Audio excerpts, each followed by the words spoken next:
Welcome back. Tonight we're going to be reading the 4th chapter, or Stave, of Charles Dickens A Christmas Carol.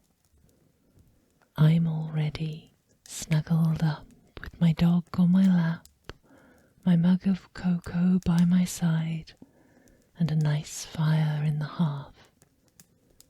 So if you settle down, close your eyes and listen. I will read to you the last of the spirits. The phantom slowly, gravely, silently approached. When it came near him, Scrooge bent down upon his knee, for in the very air through which this spirit moved, it seemed to scatter gloom and misery. It was shrouded in a deep black garment which concealed its head, its face, its form, and left nothing of it visible save one outstretched hand. But for this it would have been difficult to detect its figure from the night and separate it from the darkness by which it was surrounded. He felt that it was tall and stately when it came beside him, and that its mysterious presence filled him with a solemn dread. He knew no more, for the spirit neither spoke nor moved. "I am in the presence of the ghost of Christmas yet to come," said Scrooge. The spirit answered not, but pointed onward with its hand. "You are about to show me the shadows of the things that have not happened, but will happen in the time before us," Scrooge pursued. "Is that so, spirit?" The upper portion of the garment was contracted for an instant in its folds, as if the spirit had inclined its head. That was the only answer he received. Although well used to ghostly company by this time, Scrooge feared the silent shape so much that his legs trembled beneath him, and he found that he could hardly stand when he prepared to follow it. The spirit paused for a moment as observing his condition, and giving him time to recover. But Scrooge was all the worse for this. It filled him with a vague, uncertain horror to know that behind the dusky shroud there were ghostly eyes intently fixed upon him, while he, though he stretched his own to the utmost, could see nothing but a spectral hand and one great heap of black. "Ghost of the future," he exclaimed, "I fear you more than any spirit I have seen, but as I know your purpose is to do me good, and as I hope to live to be another man from what I was, I am prepared to bear your company, and to do it with a thankful heart. Will you not speak to me?" It gave him no reply. The hand pointed straight before them. "Lead on," said Scrooge, "lead on. The night is waning fast, and it is precious time to me, I know. Lead on, spirit." The phantom moved away as it had come towards him. Scrooge followed in the the shadow of its dress which bore him up, he thought, and carried him along. They scarcely seemed to enter the city, for the city rather seemed to spring up about them and encompass them of its own act. But there they were, in the heart of it, on change mongst the merchants who hurried up and down, and crinkled the money in their pockets, and conversed in groups, and looked at their watches, and trifled thoughtfully with their great gold seals, and so forth, as Scrooge had seen them often. The spirit stopped beside one little knot of businessmen. Observing that the hand was pointed to them, Scrooge advanced to listen to their talk. "No," said a great fat man with a monstrous chin. "I don't know much about it either way. I only know he's dead." "When did he die?" inquired another. "Last night, I believe." "Why, what was the matter with him?" asked a third, taking a vast quantity of snuff out of a very large snuff-box. "I thought he'd never die." "God knows," said the first with a yawn. "What has he done with his money?" asked a red-faced gentleman with a pendulous excretion on the end of his nose that shook like the gills of a turkey-cock. "I haven't heard," said the man with the large chin, yawning again. "Left it to his company, perhaps. He hasn't left it to me, that's all I know." This pleasantry was received with a gentle laugh. "It's likely to be a very cheap funeral," said the same speaker, "for upon my life I don't know of anybody to go to it. Suppose we make up a party and volunteer?" "I don't mind going, if a lunch is provided," observed the gentleman with the excrescence on his nose.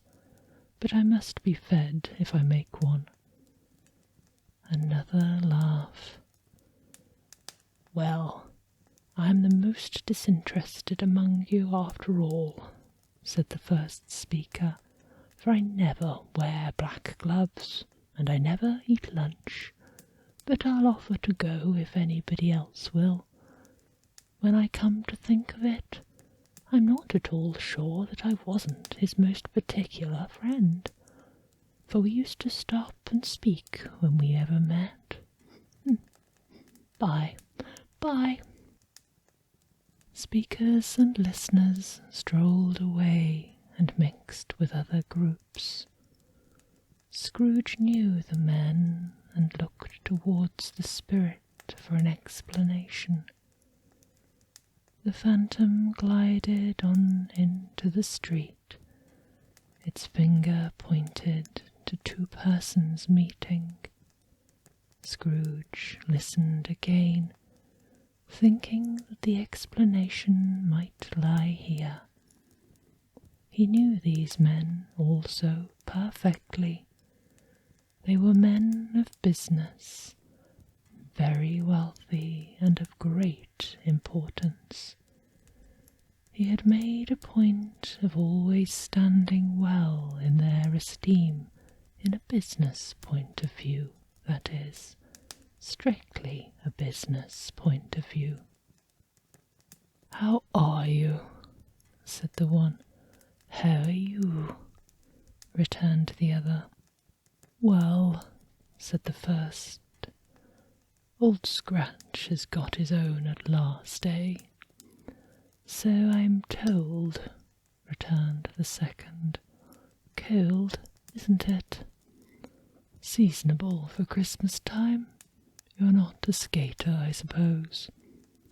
No, something else to think of. Good morning. Not another word. That was their meeting, their conversation and parting. Scrooge was at first inclined to be surprised that the spirit would attach importance to conversations apparently so trivial, but feeling assured that they must have some hidden purpose, he set himself to consider what it was likely to be. They could scarcely suppose to have been bearing on about the death of Jacob, his old partner, for that was past, and this ghost's province was the future. Nor could he think of any one immediately connected with himself to whom he could apply them, but nothing doubting that, to whomsoever they applied, they had some latent moral for his own improvement. He resolved to treasure upon every word he heard and everything he saw, and especially to observe the shadow of himself when it appeared, for he had an expectation that the conduct of his future self would give him the clue he missed, and would render the solution of these riddles easy. He looked about in that very place for his own image, but another man stood in his accustomed corner, and though the clock pointed to his usual time of day for being there, he saw no likeness of himself among the multitudes that poured in through the porch. It gave him little surprise, however, for he had been revolving in his mind a change of life, and thought and hoped that he saw his new-born resolutions carried out in this. Quiet and dark beside him stood the phantom with its outstretched hand. When he roused himself from his thoughtful quest, he fancied from the turn of the hand and its situation in reference to himself that the unseen eyes were looking at him keenly. It made him shudder and feel very cold. They left the busy scene and went into an obscure part of town where Scrooge had never penetrated before, although he recognized its situation and its bad repute. The ways were foul and narrow, the shop and houses wretched, the people half naked, drunken, slipshod, ugly. Alleyways and arches, like so many cesspools, disgorged their offences of smell and dirt and life upon the straggling streets, and the whole quarter reeked with crime, with filth, with misery. Far in this den of infamous resort there was a low-browed, beetling shop below a penthouse roof, where iron old rags, bottles, bones, and greasy offal were bought.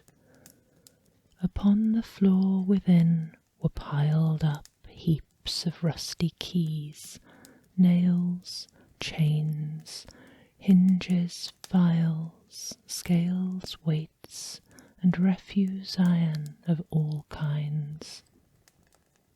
Secrets that few would like to scrutinize were bred and hidden in mountains of unseemly rags, masses of corrupted fat, and sepulchres of bones. Sitting in among the wares he dealt in, by a charcoal stove made of old bricks, was a grey-haired rascal, nearly 70 years of age, who had screened himself from the cold air without by a frowsy curtaining of miscellaneous tatters hung upon a line, and smoked his pipe in all the luxury of calm retirement. Scrooge and the Phantom came into the presence of this man, just as a woman with a heavy bundle slunk into the shop. But she had scarcely entered when another woman, similarly laden, came in too, and she was closely followed by a man in faded black, who was no less startled by the sight of them than they had been on the recognition of each other. After a short period of blank astonishment, in which the old man with a pipe had joined them, they all three burst into laughter. "Let the charwoman alone to be the first," cried she who had entered first. "Let the laundress alone to be the second, and let the undertaker's man be alone to be the third. Look here, old Joe, here's a chance, if we haven't all three met here without meaning it." "You couldn't have met in a better place," said old Joe, moving his pipe from his mouth. "Come into the parlour. You were made free of it long ago, you know, and the other two aren't strangers. Stop till I shut the door of the shop. Ah, how it squeaks! There aren't the rusty bit of metal in the place as its own hinges, I believe, and I'm sure there's no such old bones here as mine. Ha ha! We're all suitable for our calling. We're all well matched. Come into the parlour. Come into the parlour." The parlour was the space behind the screen of the rags. The old man raked the fire together with an old stair rod, and having trimmed his smoky lamp, for it was night, with the stem of his pipe, put it into his mouth again. While he did this, the woman who had already spoken threw her bundle on the floor and sat down in a flaunting manner on a stool, crossing her elbows on her knees and looking with a bold defiance at the other two. "What odds then? What odds, Mrs. Dilber?" said the woman. "Every person has a right to take care of themselves. He always did." "That's true indeed," said the laundress. "No man more so." "Why then, don't stand staring as if you was afraid, woman. Who's the wiser? We're not going to pick holes in others' coats, I suppose?" "No indeed," said Mrs. Dilber and the man together. "We should hope not." "Very well then," cried the woman. "That's enough. Who's the worse for the loss of a few things like these? Not a dead man, I suppose." "No indeed," said Mrs. Dilber, laughing. "If he wanted to keep 'em after he was dead, a wicked old screw," pursued the woman. "Why wasn't he natural in his lifetime?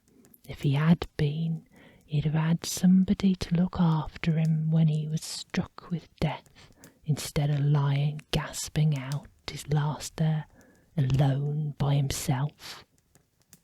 "It's the truest word that ever was spoken," said Mrs. Dilber. "It's a judgment on him." "I wish it was ever a judgment," replied the woman. and it should have been.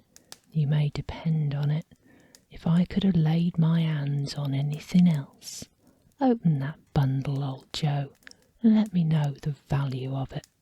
Speak out plain. I'm not afraid to be the first, nor afraid of 'em to see it. We knew pretty well that we was helping ourselves before we met here, I believe. It's no sin. Open the bundle, Joe. But the gallantry of her friends would not allow of this, and the man in faded black, mounting the breach first, produced his plunder. It was not extensive. A seal or two, a pencil case, a pair of sleeve buttons, and a brooch of no great value were all. They were severally examined and appraised by old Joe, who chalked the sums he was disposed to give for each upon the wall, and added them up into a total when he found that there was nothing more to come. "That's your account," said Joe, "and I wouldn't give another sixpence if I was to be boiled for not doing it. Who's next?" Mrs. Dilber was next. Sheets and towels, a little wearing apparel, 2 old-fashioned teaspoons, a pair of sugar tongs, a few boots. Her account was stated on the wall in the same manner. "I always give too much to ladies. It's a weakness of mine, and that's the way I ruin myself," said old Joe. "That's your account. If you asked me for another penny and made it an open question, I'd repent of being so liberal and knock off 1/2 crown. "And now undo my bundle, Joe," said the first woman. Joe went down on his knees for the greater convenience of opening it, and having unfastened a great many knots, dragged out a large heavy roll of some dark stuff. "What d'ye call this?" said Joe. "Bed curtains?" "Ah," returned the woman, laughing and leaning forward on her crossed arms, "bed curtains." "You don't mean to say you took 'em down, rings and all, with him lying there?" said Joe. "Yes, I do," replied the woman. "Why not?" "You were born to make your fortune," said Joe, "and you'll certainly do it." "I certainly shan't hold my hand when I can get anything in it by reaching it out for the sake of such an old man as he was, I promise you, Joe," returned the woman coolly. "Don't drop that oil upon the blankets now." "His blankets?" asked Joe. "Who else's do you think?" replied the woman. "He isn't likely to take cold without 'em, I dare say." "I hope he didn't die of anything catching, eh?" said old Joe, stopping his work and looking up. "Don't you be afraid of that," returned the woman. "I ain't so fond of his company that I'd loiter about him for such things if he did. Ah, you may look through that shirt till your eyes ache, but you won't find a hole in it, nor a threadbare place. It's the best he had, and a fine one too. They'd have wasted it if it hadn't been for me." "What do you call wasting of it?" asked old Joe. "Putting it on him to be buried in, to be sure," replied the woman with a laugh. "Somebody was fool enough to do it, but I took it off again. If calico ain't good enough for such a purpose, it isn't good enough for anything. It's quite as becoming to the body. He can't look uglier than he did in that one." Scrooge listened to this dialogue in horror. As they sat grouped about their spoil in the scanty light afforded by the old man's lamp, he viewed them with a destination and disgust which could hardly have been greater, though they had been obscene demons marketing the corpse itself. "Ha ha!" laughed the same woman, when old Joe, producing a flannel bag with money in it, told out their several gains upon the ground. "This is the end of it, you see. He frightened every one away from him when he was alive, to profit us when he was dead. Ha ha ha!" "Spirit," said Scrooge, shuddering from head to foot. I see. The case of this unhappy man might be my own. My life tends that way now. Merciful heaven, what is this?" He recoiled in terror, for the scene had changed, and now he almost touched a bed, a bare, uncurtained bed, on which, beneath the ragged sheet, there lay a something covered up, which, though it was dumb, announced itself in awful language.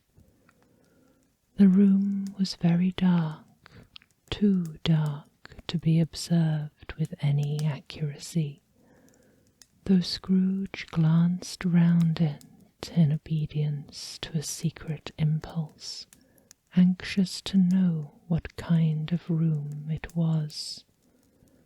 A pale light rising in the outer air fell straight upon the bed, and on it, plundered and bereft, unwatched, unwept, uncared for, was the body of this man. Scrooge glanced towards the phantom. Its steady hand pointed to the head. The cover was so carelessly adjusted that the slightest raising of it, the motion of a finger upon Scrooge's part, would have disclosed the face. He thought of it, felt how easy it would be to do, and longed to do it, but he had no more power to withdraw the veil than to dismiss the spectre at his side. O cold, cold, rigid, dreadful death, set upon thine altar here, and dress it with such terrors as thou hast at thy command, for this is thy dominion. But of the loved, revered, and honoured head thou canst not turn one hair to thy dread purposes, or make one feature odious. It is not that the hand is heavy and will fall down when released.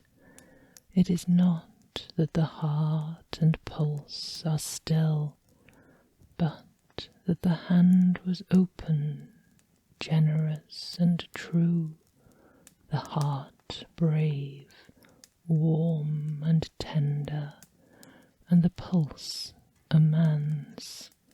Strike, shadow, strike, and see his good deeds springing from the wound to sorrow the world with life immortal. No voice pronounced these words in Scrooge's ears, and yet he heard them when he looked upon the bed. He thought if this man could be raised up now, what would be his foremost thoughts? Avarice, hard dealing, griping cares. They have brought him to a rich end truly. He lay in the dark, empty house, with not a man, woman, or child to say he was kind to me in this or that, and for the memory of one kind word I will be kind to him. A cat was tearing at the door, and there was a sound of gnawing rats beneath the hearthstone. What they wanted in the room of death, and why they were so restless and disturbed, Scrooge did not dare to think.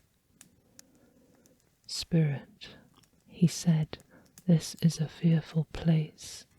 In leaving it, I shall not leave its lesson, trust me. Let's go."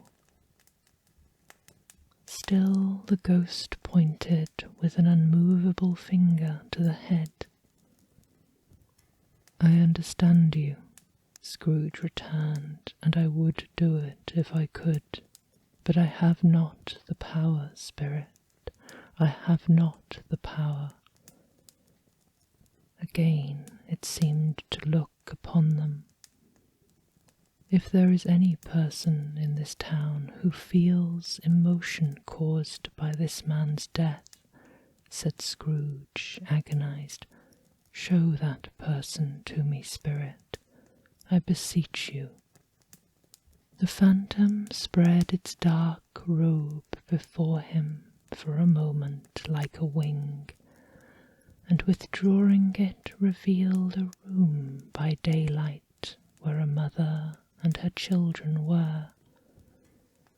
She was expecting someone, and with anxious eagerness, for she walked up and down the room, started at every sound, looked out from the window, glanced at the clock, tried but in vain to work with her needle, and could hardly bear the voices of her children in their play.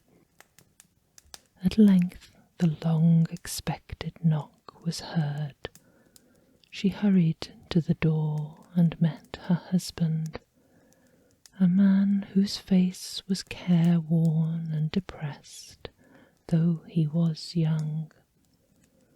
There was a remarkable expression in it now, a kind of serious delight of which he felt ashamed and which he struggled to repress. He sat down to the dinner that had been hoarding for him by the fire, and when she asked him faintly what news, which was not until after a long silence, he appeared embarrassed how to answer. "Is it good," she said, "or bad?" to help him. "Bad." "Are we quite ruined?" "No, there is hope yet, Caroline." "If he relents," she said, amazed, "there is. Nothing is past hope if such a miracle has happened." "He is past relenting," said her husband. "He is dead." She was a mild and patient creature, if her face spoke truth, but she was thankful in her soul to hear it, and she said so with clasped hands. She prayed forgiveness in the next moment, and was sorry, but the first was the emotion of her heart. What the half-drunken woman whom I told you of last night said to me when I tried to see him and obtain a week's delay, and what I thought was a mere excuse to avoid me, turns out to be quite true. He was not only very ill, but dying then. To whom will our debts be transferred? I don't know, but before that time we shall be ready with the money, and even though we were not, it would have been bad fortune indeed to find so merciless a creditor in his successor. We may sleep tonight with light hearts, Caroline. Yes, soften it as they would, their hearts were lighter. The children's faces, hushed and clustered round to see what they so little understood, were brighter, and it was a happier house for this man's death. The only emotion that the ghost could show him, caused by the event, was one of pleasure. "Let me see some tenderness connected with a death," said Scrooge, "or that dark chamber spirit which we just left now will for ever be present to me." The spirit conducted him through several streets familiar to his feet, and as they went along, Scrooge looked here and there to find himself, but nowhere was he to be seen. They entered poor Bob Cratchit's house, the dwelling he had visited before, and found the mother and the children seated round the fire.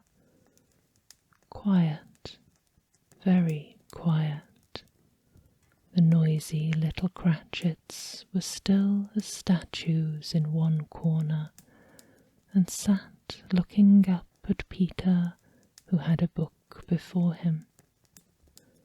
The mother and her daughters were engaged in sewing, but surely they were very quiet. "And he took a child and set him in the midst of them." Where had Scrooge heard those words? He had not dreamed them. The boy must have read them out as he and the spirit crossed the threshold. Why did he not go on? The mother laid her work upon the table and put her hand up to her face. "The colour hurts my eyes," she said. "The colour? Ah, poor Tiny Tim." "They're better now and again," said Cratchit's wife. "It makes them weak by candlelight, and I wouldn't show weak eyes to your father when he comes home for the world. It must be near his time." "Past it, rather," Peter answered, shutting up his book. "But I think he was walking a little slower than he used these last few evenings, Mother." They were very quiet again. At last she said, and in a steady, cheerful voice that only faltered once, "I have known him walk with Tiny Tim upon his shoulder very fast indeed." "And so have I," cried Peter, "often." "And so have I," exclaimed another, and so had all. "But he was very light to carry," she resumed, intent upon her work, "and his father loved him so, and that was no trouble. No trouble. And there is your father at the door." She hurried out to meet him, and little Bob in his comforter, he had need of it, poor fellow, came in. His tea was ready for him on the hob, and they all tried who should help him to it most. Then the two young Cratchits got upon his knees, and laid each child a little kiss upon his face, as they said, "Don't mind it, father, don't be grieved." Bob was very cheerful with him, and spoke pleasantly to all the family. He looked up at the work upon the table, and praised the industry and speed of Mrs. Cratchit and the girls. They would be done long before Sunday, he said. "Sunday? You went today then, Robert?" said his wife. Yes, my dear, returned Bob. I wish you could have gone. It would have done you good to see how green a place it is. But you'll see it often. I promised him that I would walk there on a Sunday. My little child, cried Bob. My little child. He broke down all at once. He couldn't help it. If he could have helped it, he and his child would have been further apart, perhaps, than they were. He left the room and went upstairs to the room above, which was lighted cheerfully and hung with Christmas. There was a chair set close beside the child, and there were signs of someone having been there lately. Poor Bob sat down on it, and when he had thought a little and composed himself, he kissed the little face. He was reconciled to what had happened, and went down again quite happy. They drew up about the fire and talked, and the girls and mother still worked. Bob told them of an extraordinary kindness of Mr. Scrooge's nephew, whom he had scarcely seen but once, and who, meeting him in the street that day, and seeing he looked just a little down, you know, said Bob, inquired what had happened to distress him. On which, said Bob, for he is the pleasantest spoken gentleman you ever heard, I told him, I am heartily sorry for it, Mr. Cratchit, he said, and heartily sorry for your good wife. By the by, how he ever knew that, I don't know. Knew what, my dear? Why, that you were a good wife, replied Bob. Everybody knows that, said Peter. Very well observed, my boy, cried Bob. I hope they do. Heartily sorry, he said, for your good wife. If I can be of service to you in any way, he said, giving me his card, that's where I live. Pray come to me. Now it wasn't, cried Bob, for the sake of anything he might be able to do for us, so much as for his kind way, for this was quite delightful. It really seemed as if he had known our Tiny Tim and felt for us. I'm sure he's a good soul, said Mrs. Cratchit. You should be sure of it, my dear, returned Bob. If you saw and spoke to him, I shouldn't be at all surprised, mark what I say, if he got Peter a better situation. Only hear that, Peter, said Mrs. Cratchit. And then, cried one of the girls, Peter will be keeping company with someone and setting up for himself. Get along with you, retorted Peter, grinning. It's just as likely as not, said Bob, one of these days, though there's plenty of time for that, my dear. But however and whenever we part from one another, I'm sure we shall none of us forget poor Tiny Tim, shall we, or this first parting that there was among us. Never, father, cried they all. And I know, said Bob, and I know, my dears, that when we recollect how patient and how mild he was, although he was a little child, we shall not quarrel easily among ourselves, and forget poor Tiny Tim in doing it.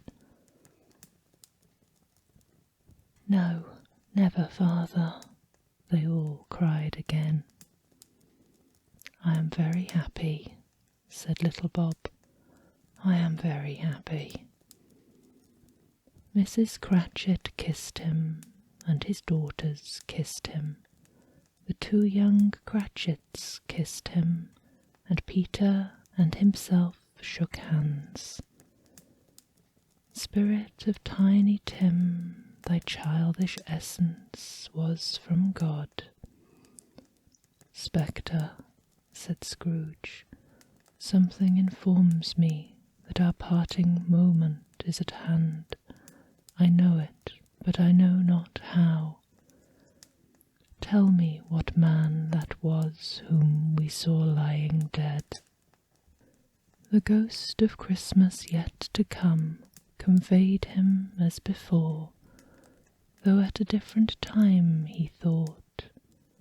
Indeed, there seemed no order in these latter visions, save that they were in the future, into the resorts of business men, but showed him not himself. Indeed, the spirit did not stay for anything, but went straight on, as to the end just now desired, until besought by Scrooge to tarry for a moment. "This court," said Scrooge, "through which we hurry now, is where my place of occupation is, and has been for a length of time. I see the house. Let me behold what I shall be in days to come." The spirit stopped. The hand was pointed elsewhere. "The house is yonder," Scrooge exclaimed. "Why do you point away?" The inexorable finger underwent no change. Scrooge hastened to the window of his office and looked in. It was an office still, but not his. The furniture was not the same, and the figure in the chair was not himself. The phantom pointed as before. He joined it once again, and wondering why and whither he had gone, accompanied it until they reached an iron gate. He paused to look around before entering. A churchyard. Here, then, the wretched man, whose name he had now to learn, lay underneath the ground. It was a worthy place, walled in by houses, overrun by grass and weeds, the growth of vegetation's death, not life, choked up with too much burying, fat with repleted appetite, a worthy place. The spirit stood among the graves and pointed down to one. He advanced towards it, trembling. The spirit was exactly as it had been, but he dreaded that he saw new meaning in its solemn shape. "Before I draw nearer to that stone to which you point," said Scrooge, "answer me one question. Are these shadows of things that will be, or are they shadows that may be only?" Still the ghost pointed downward to the grave by which it stood. "Men's courses will foreshadow certain ends, to which, if persevered in, they must lead," said Scrooge. "But if the courses be departed from, the ends will change. Say it is thus with what you show me." The spirit was immovable as ever. Scrooge crept towards it, trembling as he went, and followed the finger. read upon the headstone of the neglected grave his own name, Ebenezer Scrooge. "Am I the man who lay upon the bed?" he cried upon his knees. The finger pointed from the grave to him and back again. "Oh no, spirit, oh no, no!" The finger still was there. "Spirit," he cried, tight clutching at his robe, "hear me. I am not the man I was. I will not be the man I must have been but for this intercourse. Why show me this, if I am past all hope?" For the first time the hand appeared to shake. "Good spirit," he pursued, as down upon the ground he fell before it, "your nature intercedes for me and pities me. Assure me that I may yet change these shadows you have shown me by an altered life." The kind hand trembled. "I will honour Christmas in my heart and try to keep it all the year. I will live in the past, the present, and the future. The spirits of all these three still strive within me. I will not shut out the lessons they teach. Oh, tell me that I may sponge away the writing on this stone." In his agony he caught the spectral hand. It sought itself to be free, but he was strong in his entreaty and detained it. The spirit, stronger yet, repulsed him. Holding up his hands in a last prayer to have his fate reversed, he saw an alteration in the phantom's hood and dress.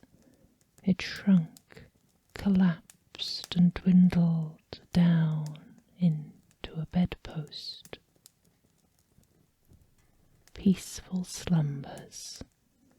Sleep sweet.